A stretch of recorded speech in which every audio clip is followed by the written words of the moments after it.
What's going on, basketball fans? Welcome to The Visual, your place for all things Knicks talk. I'm just your average Knicks fan who wants to see our team win a championship. Nah, I just want to see them be good in my lifetime. I'm going to be using data visualizations to show and analyze just some patterns and trends I see when I watch the Knicks. So, with that being said, let's get into the video. Let's get it!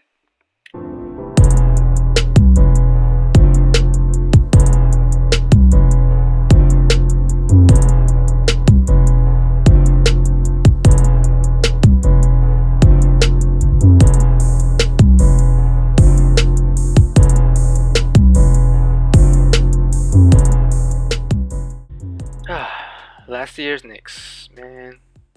I don't even know where to start. We weren't good enough to challenge for the playoffs, but we weren't bad enough either to get a top 3 pick. We were kind of stuck in that middle ground. I did like the players in our roster though. I think we did have a bunch of guys. We had Barrett, Frank, Mitch, Randall. Call it being a typical Knicks fan, whatever, hopeless Knicks fan. But I thought the Knicks would finish with a better record than the Nets last year.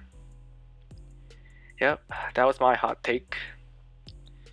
Anyways, as the season played out and the losses kept piling up, I noticed some areas that the Knicks seem to really struggle with, and they are embodied in this one clip here: pace and passing.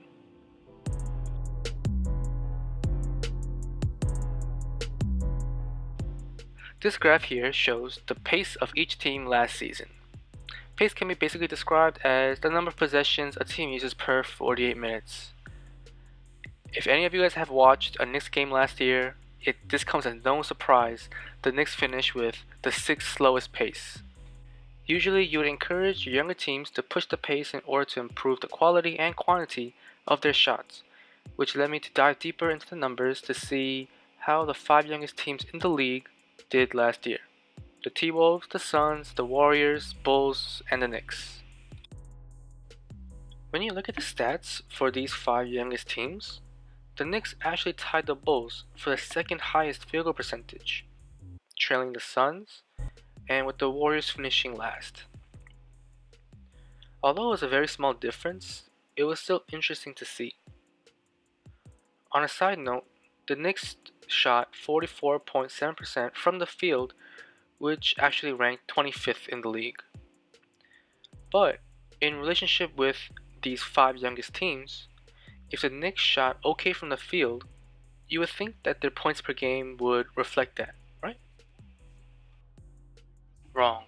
The Knicks were the worst offensive team amongst the group and actually finished 29th in the whole league, only beating out the Charlotte Hornets. They only averaged 105.8 points per game. Now, you may be wondering, if the Knicks shot better from the field than the Warriors, T-Wolves, and Bulls, how could they score less points? How could they average almost 8 less points than the T-Wolves when the Knicks made a larger percent of their field goals? It's because of that first P word, pace. Out of the youngest teams, the Knicks played with the slowest pace. Their mark of 99.11 was only good for 25th in the whole league last year. The Knicks were simply not playing with as many possessions as the other teams. So even if the other team shot worse from the field and the Knicks shot better, the other teams basically had more tries to score. Pretty much, fewer attempts and low field goals is what the Knicks were working with last year. No wonder they got Stephen A. Smith like. New York Knicks look like straight trash. A simple way to improve the Knicks' pace is to just get out in transition more. Getting out, running the floor, looking for easy baskets is much better than watching Julius Randle's signature drive left, spin into a double team, then miss a layup. By pushing the pace, attacking in transition, and not allowing defenses to set up, it can lead to easy dunks, open threes, and higher quality shots. And as we saw before, with the Knicks only averaging 105 points per game, I think they could use as many easy shots as they can. As we can see in these clips here, when the Knicks do get out in transition, good things happen. Julius Randle can lead a fast break, find block for the open three. We also have RJ Barrett out here creating offense from this defense and leading a fast break, finding Randall for the open dunk. And we also have 2 point guards in Dennis Smith Jr. and Elfrid Payton, who are much more comfortable in transition rather than initiating a half-court offense. So I'm definitely going to be looking forward to see how Tibbs can take advantage of the athletes that we have on our roster and maybe try to get this team to run a little bit more.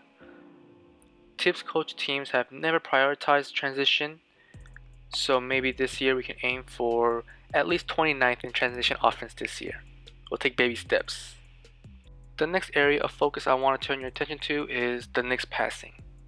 If a team is going to play slow, you would expect them to have some sort of half-court offense, right? Not the Knicks. Too many times the Knicks play their own version of hot potato and then end up with a terrible shot. No movement, no cutting, no screens. They just pass and they don't put themselves in a position to score. Like, what is going on here? They're just playing taps. Taking a look at this graph here, I think it perfectly shows what about the Knicks offense frustrated so many fans. They averaged 297.4 passes per game, which is good, 9th in the league, but ranked dead last in assist to pass percentage with only 7.4 of their passes leading to assists. Not really sure why the Knicks continue to fall into this habit of passing from side to side, which resulted in tough, low percentage shots. But some more passing stats to really show the futility of their ball movement last year. They ranked 25th in potential assists and 28th in points generated from assists.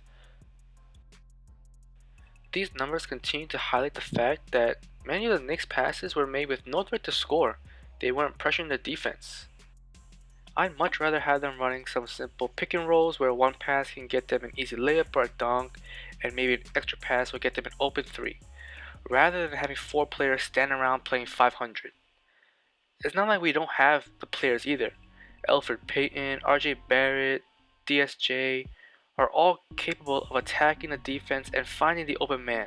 Say what you want about Randall, but I put him in that category too.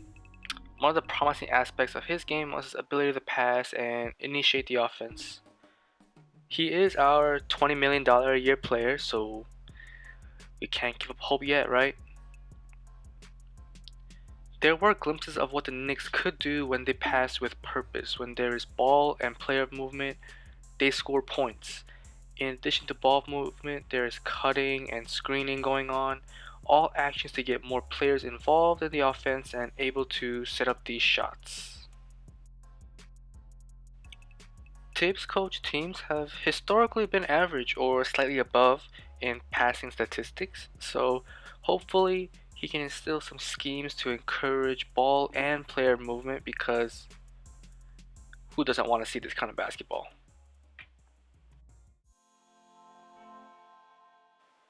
Alright guys, thank you so much for watching my first video. Special shout out to the dopest designer, my good friend Eel Morse. You can check her out on Instagram and use her Instagram GIFs as well. I'm really looking forward to improving and growing to bring the best analysis. If you enjoyed, please like and subscribe to the channel and show this video to all your friends. See you guys in the next video.